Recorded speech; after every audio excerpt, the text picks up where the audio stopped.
कथा के अनुसार सूत जी ने शौनक आदि ऋषियों से कहा कि पूर्व समय में माँ गंगा के तट पर धर्मराज युधिष्ठिर महाराज ने जरासंध के वध के लिए राजसू यज्ञ आरंभ किया।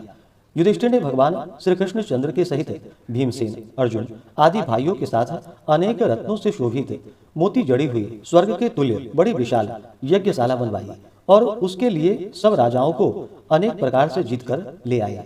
एक समय गांधारी और राजा धृतराष्ट्र का पुत्र जो दुर्योधन नाम से विख्यात था, वह उस यज्ञशाला में आकर प्रांगण में जल की प्रतिमा देखकर जल को भूमि जानकर उसमें गिर पड़ा। यह देखकर सब राजा लोग तथा तपरूप धन वाले ऋषिगण और द्रौपदी आदि सुंदर नेत्र वाली स्त्रियां हंसने लगी। यह देख महाराजा दुर्योधन अत्यंत क्रोधित होकर अपने मामा शकुनी के साथ अपने राज्य में जाने के लिए तैयार हुआ। उस समय शकुनी ने अत्यंत मधुर वचन कहा कि हे राजन, आगे बहुत कार्य है, इसलिए आप महाक्रोध का त्याग करें। हे राजेंद्र, यज्ञशाला से अपने घर चलने के लिए उठिए। तब ऐसा ही सही कहकर दुर्योधन राजाओं के साथ दिल्ली यानी कि हस्तिनापुर जाकर राजा पांडु के श्रेष्ठ पुत्र युधिष्ठिर, भीमसेन, अर्जुन आदि को बुलाकर अपने राज्य में प्रसन्न होकर जुआ खेलने लगा, जिसमें ऐसे पांडवों का संपूर्ण धन और राज्याधिक जीत लिए। तदंतर भ्राताओं के सहित युधिष्ठिर महान विपत्तियों को प्राप्त हो जंगलों के बीच वंचर जो भिल्लाधिक हैं उनके सदृश रहने लगे। पांडवों के इस समाचार को सुनकर श्री कृष्ण वहां गए। सूत जी ने शौनक आदि ऋषियों से कहा कि दुख से अत्यंत दुर्बल पांडव लोग वन में रहते थे। महात्मा श्री कृष्ण चंद्र को देखकर क्रम से पूजनादिक और प्रणाम कर राजा युधिष्ठिर बोले कि हे प्रभु, भाइयों सहित हमको यह दारुण दुख प्राप्त हुआ है। इस दुख रूपी सागर से हम कैसे छुटकारा पाएंगे? सो कहिए, हम कौन से उत्तम देवता का पूजन करें अथवा कौन सा व्रत करें जिससे हमको राज्य मिले, हमारा हित हो और आप ही की कृपा से यह सब होगा। ऐसा सुनकर भगवान श्री कृष्ण बोले कि हे युधिष्ठिर, पुरुषों और स्त्रियों के समस्त पापों को नष्ट करने वाला अत्यंत उत्तम एक अनंत नामक व्रत है, जो भाद्रपद मास के शुक्ल पक्ष की चतुर्दशी तिथि को होता है।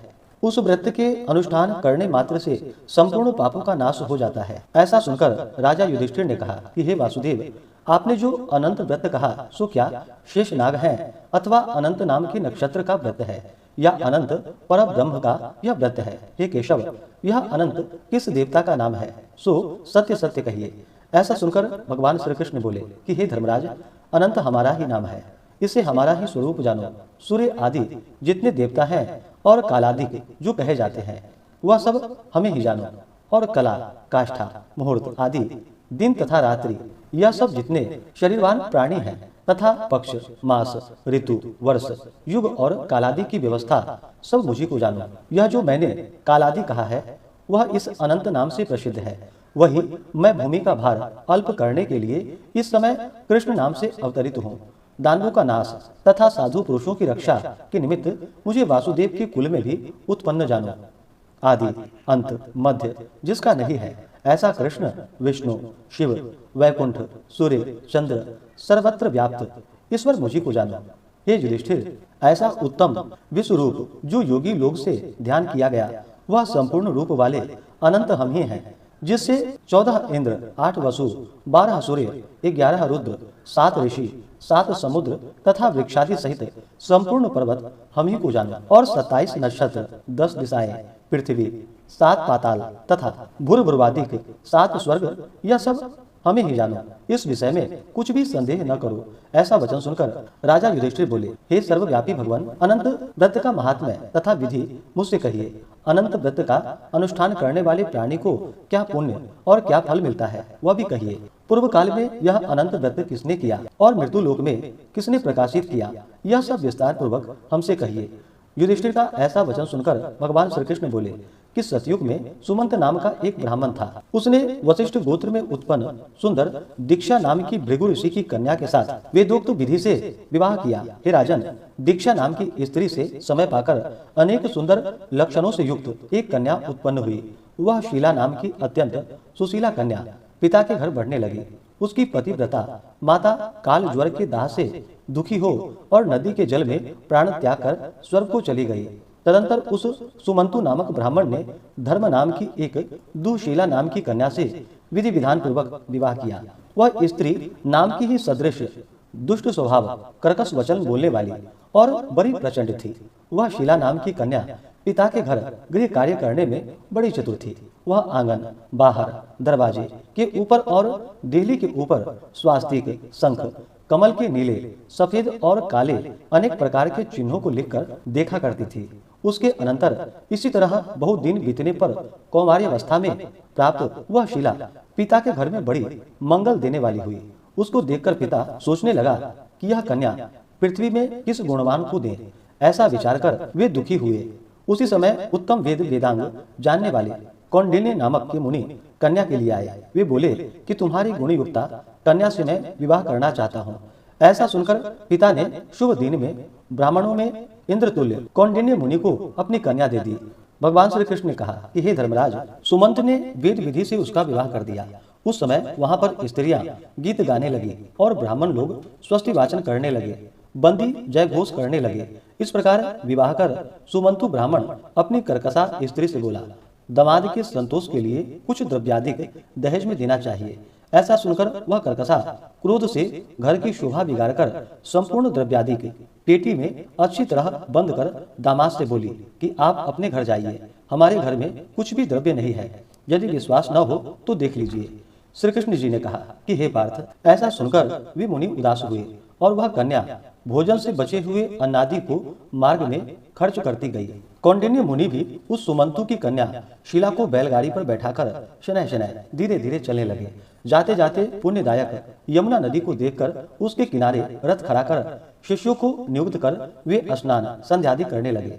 मध्याह्न के समय भोजन का समय जानकर रथ से उतर नदी के किनारे उस शीला ने लाल वस्त्र पहने हुए स्त्रियों के समूह को चतुर्दशी के दिन श्री जनार्दन भगवान का पूजन करते हुए देख उनके पास जाकर उन स्त्रियों से वह धीरे से पूछने लगी कि तुम लोग यह क्या कर रही हो, इस व्रत का क्या नाम है। ऐसा सुनकर उस शीला से वे स्त्रियां बोली, यह अनंत का व्रत है, हम अनंत भगवान को ही पूजते हैं। ऐसा सुनकर शीला बोली कि मैं भी यह उत्तम व्रत करूंगी। इस अनंत व्रत की क्या विधि है और यह व्रत किस प्रकार का है, इसमें क्या दान होता है, कौन देवता पूजे जाते हैं, सो मुझसे कहो।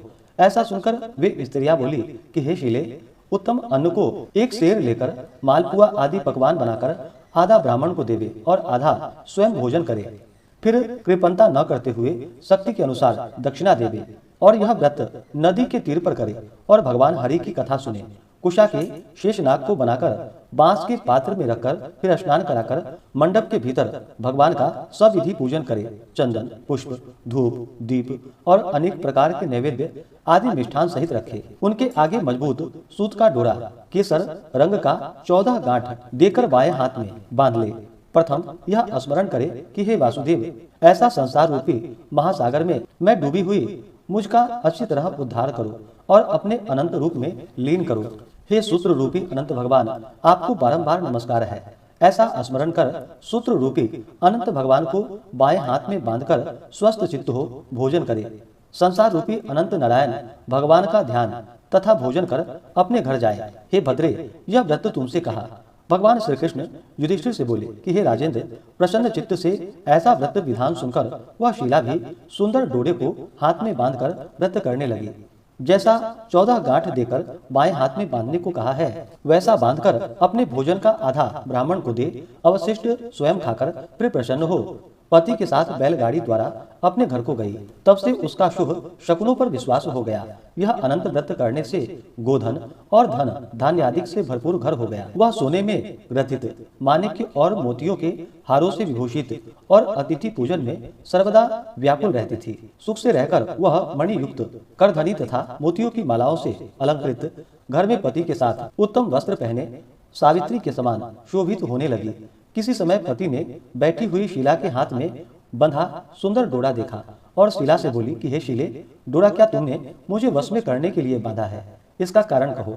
ऐसा सुनकर वह शीला बोली कि जिनके प्रसाद से संपूर्ण धन धान्य संपदा मनुष्य को मिलती है, वही यह अनंत का हमने डोरा धारण किया है। भगवान श्री कृष्ण ने कहा कि लक्ष्मी के मद में अंधा होकर शीला के ब्राह्मण पति ने शीला के वचन सुनकर उसकी बाह से डोरे को जल्दी से तोड़ दिया और अनंत कौन है ऐसा कहते हुए पाप कर्म करते हुए उस मूर्ख ने डोरे को अग्नि की ज्वाला में डाल दिया। उधर शीला व्याकुल होकर हाहाकार करती दौड़ी। उसने डोरे को लेकर दूध में डाल दिया। इस पाप कर्म से उसकी वह लक्ष्मी नष्ट होने लगी। गौ आदि को चोर ले गए, घर में आग लग गई, सब धन नष्ट हो गया। जो जिस तरह से धन आया था उसी तरह से फिर चला गया। इस तरह कुटुंब में भी कलह होने लगा, भाइयों में लड़ाई होने लगी। अनंत को फेंकने के पाप से घर में दरिद्रता घुस गई। भगवान श्री कृष्ण ने कहा कि हे युधिष्ठिर, उसके साथ संसार में कोई बातचीत नहीं करता था। वह शरीर से अति संतप्त हो और मन से दुखी रहता था। बड़े भारी दुखों को पाकर कौंडिन्य मुनि ने अपनी पत्नी शीला से कहा कि हे शीले, एकाएक उत्पन्न इस शोक का क्या कारण है? मैं दुखी हो गया हूँ और मेरा संपूर्ण धन नष्ट हो गया है। स्वजनों से कलह होता है और मुझसे कोई बात भी नहीं करता। शरीर में नित्य ज्वर आदि ताप रहते हैं। चित्त में बड़ा ही खेद होता है। इसका क्या कारण है? तुम जानती हो तो कहो, क्या उपाय है जिससे मेरा भाग्य अच्छा हो? ऐसा सुनकर शीला ने कहा कि हे स्वामी, अनंत फेंकने के पाप कर्म से यह सब हुआ है। हे महाभाग, उसके लिए उपाय करे, तब फिर सब ठीक हो जाएगा। ऐसा उसके कहने से वह ब्राह्मण मन से हरि भगवान की शरण में गया। इसके अनंतर वह कौंडिन्य मुनि खेत को प्राप्त हो वन को गया। वहां वे उत्तम ब्राह्मण वायु का भक्षण कर तप करने की इच्छा से उस परमेश्वर का ध्यान करते हुए सोचने लगे, जिसके प्रसाद से मुझे धनाधिक मिला और उनके अपमान करने से मैं निर्धन होकर कष्ट को प्राप्त हो गया। मुझको अतिशय सुख दुख देने वाला धनाधिक हुआ। ऐसा चिंतन करते हुए गहन वन में घूमने लगा। वहीं पर फला फूला एक आम का वृक्ष देखा। वह ऐसा था कि जिस पर एक भी पक्षी नहीं था और करोड़ों कीड़े बैठे हुए थे। उसने आम के वृक्ष से पूछा कि कहीं अनंत भगवान को देखा है तो हे सौम्य, मुझसे कहो, मेरे चित्त में अतिशय दुख है। यह सुनकर वह आम का वृक्ष बोला कि हे ब्राह्मण, मैंने अनंत भगवान को नहीं देखा है। यह सुनकर वह दुखी होकर चल दिया और अनंत भगवान को कहाँ देखेंगे, ऐसा विचार करता हुआ घूमने लगा। इतने में बछड़े सहित गौ को देखा, जो वन के मध्य भाग में इधर उधर दौड़ रही थी। भगवान श्री कृष्ण ने कहा कि हे पांडव, वह ब्राह्मण गौ से बोला कि तुमने कहीं भगवान अनंत को देखा हो तो मुझसे बताओ। इसके बाद गौ बोली कि हे कौंडिन्य, मैं अनंत भगवान को नहीं जानती। इसके बाद आगे जाकर घास पर बैठे हुए एक वृषभ को देखा। उसे देखकर पूछा कि हे गौपति, तुमने अनंत भगवान को देखा है? तो बैल बोला कि मैंने अनंत भगवान को नहीं देखा। इसके बाद आगे जाकर बड़ी सुंदरी दो पुष्करणियों को देखा। उन बावलियों का जल इसमें से उसमें और इसमें से उसमें आता जाता हुआ अनेक प्रकार का कल्लोल करता हुआ और कमल, कल्हार, कुमुदिनी आदि के पत्तों से युक्त होकर शोभायमान हो रहा था। भ्रमर, हंस, चकोर, बगुल आदि पक्षियों के सहित उस पानी को देखकर ब्राह्मण ने उन दोनों पुष्करणियों से पूछा कि तुम लोगों ने अनंत भगवान को कहीं देखा है? यह सुनकर वे दोनों पुष्करणियां बोली कि हे द्विज, हमने अनंत भगवान को नहीं देखा। आगे जाकर उसी तरह एक हाथी और एक गर्दभ को देखा। उन दोनों से भी ब्राह्मण ने पूछा कि क्या आप लोगों ने कहीं अनंत भगवान को देखा है? ऐसा पूछकर ब्राह्मण निराश हो उस जगह पर बैठ गया। हे राजन, वह कौंडिन्य जीवन से निराश हो बड़ा विकल होता हुआ बहुत गर्म ऊर्ध्व श्वास लेकर भूमि पर गिर पड़ा। फिर वह ब्राह्मण होश में आकर हे अनंत ऐसा कहकर उठकर चित्त में यह निश्चय करता हुआ कि अब मैं जरूर प्राण को त्याग दूंगा। भगवान श्री कृष्ण ने कहा कि हे धर्मराज, उस ब्राह्मण ने प्राण देने के लिए वृक्ष में फांसी लगा ली। उसी समय दयार्द हृदय अनंत भगवान भी प्रत्यक्ष हो वृद्ध ब्राह्मण के रूप में आकर बोले कि यहाँ आओ। यह कहकर उस कौंडिन्य का हाथ पकड़कर गुफा में ले गए। उस गुफा में कौंडिन्य मुनि ने एक नगर देखा, जिसमें बड़े ही स्वरूपवान स्त्री पुरुष विद्यमान थे और शुभदायक दिव्य सिंहासन पर भगवान बैठे थे, जिसके अगल बगल शंख, चक्र, गदा, पद्म और गरुड़ शोभायमान हो रहे थे। कौस्तुभ मणि धारण किए, वनमालादि अनेक प्रकार के आभूषण धारण किए हुए विश्वरूप अनंत भगवान को उस कौंडिन्य मुनि ने देखा। अतिशय प्रकाशमान स्वरूप वाले भगवान को देखकर उनके आगे ऊंचे स्वर से बोला कि हे प्रभु, आपकी जय हो। ऐसा कहकर तथा प्रणाम कर बोला कि हे नाथ, हे पुंडरीकाक्ष, हम पाप कर्म करने वाले, हमारी आत्मा पाप रूप है और हम पाप से ही उत्पन्न हैं। हमारी रक्षा करें, आप मेरे संपूर्ण पापों को हरने वाले हैं। उस मुनि का यह वचन सुनकर अनंत देव भी बड़े कोमल वचन से बोले कि हे विपेंद्र, मत डरो, जो तुम्हारे मन में है सो कहो। ऐसा सुनकर कौंडिन्य ऋषि बोले कि हे प्रभु, मैंने धन से उन्मत्त हो अनंत का डोरा तोड़ दिया। उस पाप कर्म से मेरा धन नष्ट हो गया। घर में अपने कुटुंबियों से कलह होता है। जिस कारण मुझसे कोई बोलता भी नहीं। इस तरह दुखी हो आपके दर्शन की इच्छा कर मैं वनों में भटक रहा हूँ। हे देवेंद्र, आपने कृपा कर अपना दर्शन दिया, अब मुझ पर दया करके उस पाप की शांति का उपाय कहिए। भगवान श्री कृष्ण बोले कि हे महाराज युधिष्ठिर, भक्त से प्रसन्न हो देवता क्या नहीं देते। ऐसा उत्तम ब्राह्मण का वचन सुनकर अनंत भगवान कहने लगे कि हे कौंडिन्य, तुम विलंब मत करो, अपने घर जाओ और भक्ति से 14 वर्ष तक अनंत का व्रत करो। इससे संपूर्ण पापों से छूटकर पुत्र पौत्र को उत्पन्न कर इच्छित भोगों को भोग उत्तम सिद्धि को प्राप्त करोगे। अंत में मेरा स्मरण कर मुझको बिना संदेह प्राप्त कर सकोगे। हम संपूर्ण लोगों के कल्याण के लिए तुमको वरदान देते हैं। यह शिला का अनंत व्रताधिक श्रेष्ठ आख्यान और कल्याण करने वाला अनंत व्रत जो प्राणी सुनकर किया करेंगे, वे शीघ्र पापों से छूटकर परम गति को प्राप्त होंगे। अनंत देव ने कहा कि हे ब्राह्मण, मेरे पास जिस मार्ग से तुम यहाँ आए हो, उसी मार्ग से जल्दी से घर को जाओ। ऐसा सुनकर कौंडिन्य मुनि बोले कि हे स्वामी, मैं जो पूछता हूँ सो बतलाइए। जंगल में घूमते घूमते मैंने कुछ कौतुक देखा। हे जगत गुरु, वह कहिए। वह आम का वृक्ष कौन था, वह गौ कौन थी, वह वृषभ कौन था, और कमल, कुमुद, कहलार से सुशोभित परम सुंदर बड़े जंगल में मैंने 2 पुष्करणियां देखी, सो क्या थी। वह गदहा कौन था, वह हाथी कौन था, और उत्तम वृद्ध ब्राह्मण कौन था। अनंत देव बोले कि वह आम का वृक्ष वेद विद्या को अच्छी तरह जानने वाला ब्राह्मण था। उसने शिष्यों को विद्या नहीं दी, इसलिए वह वृक्ष हुआ। और जो गौ देखी थी, वह बीज को खाने वाली पृथ्वी रही। और जो घास पर वृषभ देखा था, वह सत्यनारायण धर्म था। और धर्म अधर्म आदि जो कुछ भी परस्पर देती और लेती रहे, और वेद पाठ वाले ब्राह्मणों को नहीं दिया, भिक्षुओं को भिक्षा नहीं दी, उस पाप कर्म से उन दोनों का जल आपस में इधर का उधर होता है।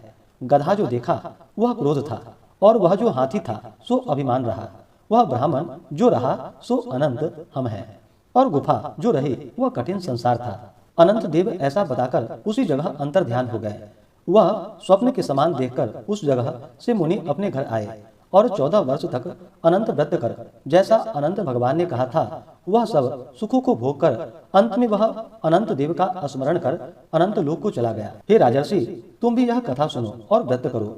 जिस प्रकार ब्राह्मण को 14 वर्ष में फल प्राप्त हुआ, तुमको भी उसी तरह अनंत देव की कृपा से सब इच्छित वस्तु एक ही वर्ष में कथा सुनकर व्रत करने से प्राप्त हो जाएगी।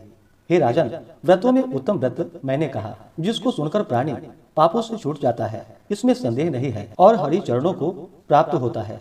हे कुरुकुल में उत्पन्न युधिष्ठिर, जो शुद्ध विचार वाले प्राणी संसार रूपी गुफा में सुख से फिरने की इच्छा करते हैं, वे तीनों लोकों के स्वामी अनंत देव का पूजन कर डोरे को दाहिने हाथ में बांधते हैं। इस प्रकार से श्री अनंत व्रत कथा पूर्ण हुई। तो बोलिए प्रेम से अनंत भगवान की जय, भगवान विष्णु की जय, माता लक्ष्मी की जय, सर्वदेवी देवता की जय।